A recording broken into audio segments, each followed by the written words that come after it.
Maybe what kept our species surviving for so many thousands of years was an ability to move away from uncertainty, away from pain, and towards things we understood, things we're comfortable with. But in the modern world, I don't think that works anymore. I think in order to achieve greatness, sometimes we have to square off with adversity and we have to walk into its very midst. The best example I've ever seen of this is a guy named Mark Wellman. Mark, when he was 19 years old, was climbing in the Sierra Nevadas, and he fell down a 100-foot rock face and he broke his back. He became paralyzed. And in the hospital, in his rehab, Mark decided that he was going to climb again.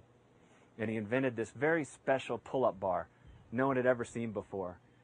Somebody goes up the rock face first and they anchor in the rope, and he has this pull-up bar that locks into the rope, and he slides it up. He does a pull-up, he slides the bar up, he does another pull-up, and he only gets about 6 inches up the rope with each pull-up. And he climbed El Capitan, 3,000 feet of granite.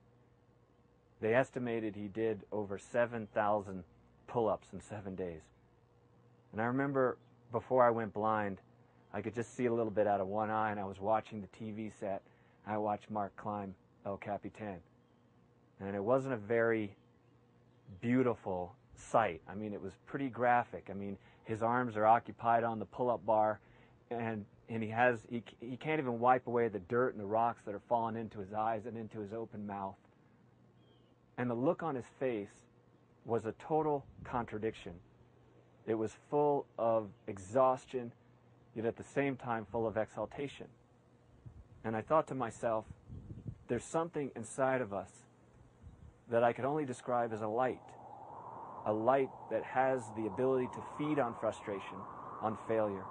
In fact, to use those things as fuel. The greater the challenge, the brighter that light burns.